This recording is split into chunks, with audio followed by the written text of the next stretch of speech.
శ్రీమాత్రే నమ. జై గురు దత్తాత్రేయ నమ. ఈ వీడియోలో మనం కన్యారాశి వారికి మార్చి 1వ తారీఖు నుంచి 31వ తారీఖు మధ్యలో జరగబోయే మాస ఫలితాలు పరిశీలిద్దాం. కన్యారాశి వారికి ఈ నెల ప్రారంభంలో శుక్ర, బుధ, రాహు, చంద్రగ్రహాలు సప్తమ స్థానంలో సంచరించడం జరుగుతుంది. అలాగే గురువు భాగ్యస్థానంలో ఉన్నాడు. ఇది చాలా వరకు జాతకుడి యొక్క సమస్యల్ని తన యొక్క పూర్వపుణ్యం ద్వారా కానీ ఈ జన్మలో చేసుకున్నటువంటి అదృష్టం వల్ల ఒక దైవశక్తి మిమ్మల్ని కాపాడడం జరుగుతూ ఉంటుంది. అంటే మీరు తప్పు చేసినా మంచి చేసినా కూడా భాగ్యంలో ఉన్నటువంటి గురువు తన అకౌంట్ మెయింటైన్ చేస్తూ మీకు మంచి చేయాలా చెడు చేయాలా అన్నది నిర్ణయించడం జరుగుతూ ఉంటుంది. అంటే మీరు చేసే ప్రతి పనిని ఒక శక్తి అబ్జర్వ్ చేయడం జరుగుతూ ఉంటుంది. అసలు సహజంగా కన్యారాశి అంటేనే శ్రమతో కూడుకున్నది, సర్వీస్ చేసేది అని చెప్పడం జరుగుతుంటే సహజ రాశి చక్రంలో 6వ రాశి అవ్వటం వల్ల సాధ్యమైనంతకు మీరు సర్వీస్ ఓరియంటెడ్గా చేయడం జరుగుతూ ఉంటుంది. అందుకని ఎక్కువగా వీళ్ళు వైద్య వృత్తి, నర్సింగు ఇలా చేయడం జరుగుతుంది. చాలామంది మన గృహంలో ఈ హౌస్ వైఫ్గా ఉన్నటువంటి స్త్రీలు ఈ కన్యా రాశికి చెందిన వారు అవ్వడం ఎక్కువ మందికి కనబడడం జరుగుతూ ఉంటుంది. వీళ్ళు అందరినీ, కుటుంబంలో అందరినీ సమానంగా చూస్తూ అందరికీ ఏది కావాలో అది సమకూర్చడం జరుగుతూ ఉంటుంది. అందుకని ఈ కన్యా రాశి వారు, ముఖ్యంగా స్త్రీలు, నిరంతరం ఏదో పని చేస్తూ ఉంటారు. పొద్దున్న లేచిన దగ్గర నుంచి, వంట పని చేసిన దగ్గర నుంచి రాత్రి పడుకునేదాకా కూడా ఏదో ఒకటి సర్దడం, ఏదో ఒకటి చదువుకోవడం, రాయడం, అంటే వాళ్ళ వృత్తులను బట్టి మాత్రం ఒక అరక్షణం కూడా ఖాళీ లేకుండా చాలా బిజీగా, శ్రద్ధగా, నైపుణ్యంగా తమ యొక్క విధి నిర్వహించడం జరుగుతూ ఉంటుంది. అటువంటి కన్యారాశి వారికి 6వ స్థానంలో రవి శనిగ్రహ సంచారం ఇక చివరి అవకాశం ఈ రాశి వారికి. గత 2.5 సంవత్సరాలుగా 6వ స్థానంలో శని భగవాను యొక్క సంచారం ఈ రాశిలో ఉన్నటువంటి నిరుద్యోగులకి, జీవితంలో మనం కష్టపడి ఏదన్నా చేయాలి, చిన్న పనైనా పెద్ద పనైనా పర్వాలేదు అనుకున్న వారికి కంపల్సరిగా ఈ గ్రహస్థితి వాళ్ళకి అనుకూలించడం జరిగింది. అంటే సాధారణంగా ఈ రాశిలో ఉన్నవాళ్ళు లేజీగా, ఖాళీగా ఎవరు ఉండడం జరగదు. ఇంకా ఎవరైనా ఉన్నారు అంటే మరి ఇది ఆఖరి ఛాన్స్ మీకు. ఈ నెల 29వ తారీఖు లోపల మీరేదో ఒక చిన్న స్థాయి ఉద్యోగంలో ప్రవేశిస్తే ఆటోమేటిక్గా అది పెద్దదిగా మారే అవకాశం ఉంది. కాబట్టి ఎప్పటికైనా ఏదో ఒక ఉద్యోగంలో మీరు చేరిపోండి. అయితే రవి కూడా శనితో కలిసి ఉన్నాడు కాబట్టి మరి ప్రభుత్వ ఉద్యోగం అయినా, అంటే ప్రభుత్వ ఉద్యోగం అంటే ఆఖరికి గ్రామ పంచాయతీ దగ్గర నుంచి సెంట్రల్ గవర్నమెంట్ వరకు కూడా ఏదన్నా చెందుతూ ఉంటుంది. అలాగే మీకు వారసత్వంగా మీ పెద్దవారి ఉద్యోగం ఏమైనా రావాల్సి ఉంటే కారణాంతరాల వల్ల కొన్ని ఎండోమెంట్స్ డిపార్ట్మెంట్లోను, కొన్ని డిపార్ట్మెంట్లో వారసత్వంగా ఉద్యోగాలు ఇవ్వడం జరుగుతూ ఉంటుంది. సాధారణంగా ఈ క్లాస్ 4 చిన్న స్థాయి ఉద్యోగాలు అయి ఉంటాయి.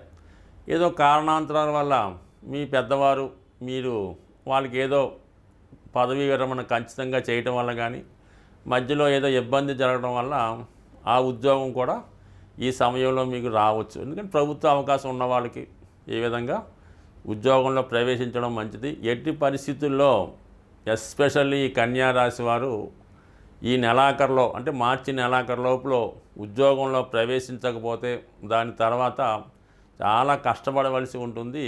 ఈపాటి ఉద్యోగం కూడా అప్పుడు రాకపోవచ్చు. ముఖ్యంగా విదేశంలో ఉన్నటువంటి విద్యార్థులకి, నిరుద్యోగులకు కూడా మీ సమయంలో మీరు ప్రెస్టేజ్కి పోకుండా, మీ అర్హతకు తగిన ఉద్యోగం అని కాకుండా వచ్చిన దాంట్లో చేరిపోతేనే మీరు స్థిరపడే అవకాశం ఉంటుంది. ఇక సప్తమ స్థానంలో రాహు ఎప్పుడూ కూడా భార్యాభర్తల మధ్య ఏదో విధంగా చిచ్చుపెట్టి వారిని విడదీసే ప్రయత్నం అన్నది జరుగుతూ ఉంటుంది. అంటే మీ అన్యోన్య దాపంత్యంలోకి ఎవరో ఒకరు ప్రవేశించి, అది ఫ్రెండ్ రూపంలోనో, ఇంకొక ఆడపడుచు రూపంలోనో, అత్తగారి రూపంలోనో, తండ్రి రూపంలోనో ప్రవేశించి ఏదో ఒక విషబీజాన్ని నాటి ఈ బంధాన్ని విడగొట్టే ప్రయత్నం చేస్తూ ఉంటారు.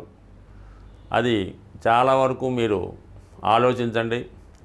ఏమాత్రం ఇతరులు చెప్పిన విషయాలు నమ్మకుండా వినకుండా మీకు మీరుగా నిర్ణయం తీసుకోవడం మంచిది. ఇక వీళ్ళకి భాగ్యాధిపతి శుక్రుడు సప్తమ స్థానంలో ఉచ్చలోకి రావడం వల్ల, మరి ఇప్పుడు ఈ నెలంతా కూడా వక్ర గమనంలో ఉండడం వల్ల మీ జీవిత భాగస్వామి యొక్క హోదా అనూహ్యంగా పెరగడం జరుగుతుంది. మీరు ఊహించిన దానికన్నా మీ యొక్క జీవిత భాగస్వామి యొక్క హోదా పెరుగుతుంది, గౌరవం పెరుగుతుంది, నిజాయితీగా కూడా ఉండడం జరుగుతూ ఉంది. వ్యక్తిగతంగా ఈ రాశిలో ఉన్నటువంటి స్త్రీలకి విశేషమైనటువంటి అదృష్టం కలగబోతుంది. ధనాధిపతి భాగ్యస్థితి, అలాగే భాగ్యాధిపతి సప్తమ స్థితి, అలాగే ధనాధిపతిగా ఉన్నటువంటి శుక్రుడు కూడా మరి ఉచ్చులో పొందడం, ఇక్కడ సప్తమ భాగ్యాధిపతుల మధ్య పరివర్తన, ఇది మీ యొక్క జీవిత భాగస్వామికి విదేశ అవకాశాలు కానీ ఉన్నత విద్యా అవకాశాలు కానీ రావడం జరుగుతూ ఉంటుంది. మరి భాగ్యస్థానంలోకి శుక్రగ్రహ మార్పు అంటే ఇది టెంపరీగా ఎక్స్చేంజ్ వల్ల రావడం వల్ల ఈ రాశిలో ఉన్నటువంటి స్త్రీలకి విశేషమైనటువంటి సౌభాగ్య యోగాన్ని, ధనయోగాన్ని, విదేశ యోగాన్ని కూడా ఇవ్వడం జరుగుతూ ఉంది. బట్ ఏదైనా కన్యా రాశి వారికి అటు స్త్రీలకి అలాగే అబ్బాయిలకు కూడా ఉద్యోగ ప్రయత్నాలు ఫలిస్తాయి, వివాహ ప్రయత్నాలు ఫలిస్తాయి, జీవిత భాగస్వామి ద్వారా మీకు హోదా పెరుగుతుంది. ముఖ్యంగా విదేశంలో ఉద్యోగం కొరకు కానీ వీసా కోసం కానీ ప్రయత్నం చేస్తున్న వారికి ఈ నెలలో అనూహ్యంగా వచ్చే అవకాశం ఉంది. ఏదో కారణాల వల్ల ఒకసారి రిజెక్ట్ అవుతే మళ్ళీ ఇదే నెలలో మీరు ప్రయత్నం చేయడం వల్ల కంపల్సరీగా మీ యొక్క జీవితాశయం, మీ కలలు నెరవేరే అవకాశం ఉంది. ఇప్పుడు ఈ మార్చి నెల రాశి ఫలితాల్లో ముఖ్యంగా ఏంటంటే శుక్రగ్రహం ఉచ్చస్థితిలో రావడం వల్ల కామన్గా ఈ యొక్క లోకంలో అంటే ఈ ప్రపంచంలో లేదంటే మన సిటీలో మనీ రొటేషన్ అన్నది బాగా పెరగడం జరుగుతూ ఉంటుంది అన్నమాట. ఉచ్చులో ఉండడం వల్ల అంటే ఖరీదైనటువంటి సౌకర్యాల కోసం అందరూ తాపత్రయపడడం వల్ల మనీ రొటేషన్ పెరుగుతూ ఉంటుంది. ఇదే సమయంలో విలాసమైనటువంటి వస్తువులు, ఖరీదైనటువంటి వాహనాలకి డిమాండ్ కూడా పెరగడం జరుగుతూ ఉంటుంది. ఈ అందరూ కూడా ఏదో ఒకటి కొనుక్కోవాలి, సంపాదించుకోవాలన్నటువంటి విషయంలో ఉంటారు. దాని కొరకు ఏంటంటే ఈ శుక్రుని యొక్క అనుగ్రహం మనం పొందాలి, శుక్రుడు అనుకూలంగా ఉండాలంటే శుక్రుని యొక్క అధిదేవత అయినటువంటి లక్ష్మీ అమ్మవారిని మనం ప్రసన్నం చేసుకోవలసి ఉంటుంది. ఈ లక్ష్మీ అమ్మవారిని ప్రసన్నం చేసుకోవాలనుకుంటే మరి కొంతవరకు శుక్రవారం అంటే కొంత ప్రాంతాల్లో గురువారం కూడా అమ్మవారికి ఇష్టమైన రోజుగా చేయడం జరుగుతూ ఉంటుంది. బట్ ఓవరాల్గా శుక్రవారం అన్నది ఒక ముఖ్యమైన రోజుగా ఎన్నుకొని ఆ రోజు వరకు చాలా నియమంగా బ్రహ్మచర్యాన్ని పాటిస్తూ శుచిగా శుభ్రంగా ఉంటూ ఒక నిర్దిష్టమైనటువంటి సమయంలో కనకదార స్తోత్రం కానీ, లక్ష్మీ స్తోత్రం కానీ, శ్రీ సూక్తం కానీ పారాయణ చేయవలసి ఉంటుంది. అంటే పారాయణ చేయడం కూడా ఎలా ఉంటుందంటే మనం ఏదైతే చదువుతామో దాని అర్థం కూడా కొంతవరకు తెలుసుకొని చేయడం వలసి ఉంటుంది. అలాగే మీ గృహంలో ఒక ప్రశాంతంగా శుచిగా శుభ్రంగా ఉన్నటువంటి రూమ్ని ఎన్నుకొని లక్ష్మీ అమ్మవారి ఫోటో పెట్టుకొని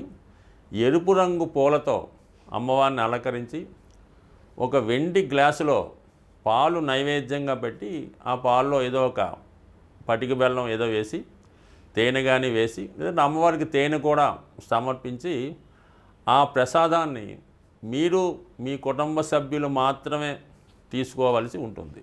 ఆ విధంగా తీసుకోవడం వల్ల చాలా వరకు ఆర్థిక పరంగా అంటే మీ గృహం రోజు రోజుకి మంచి ఇంప్రూవ్మెంట్ రావడం జరుగుతూ ఉంటుంది.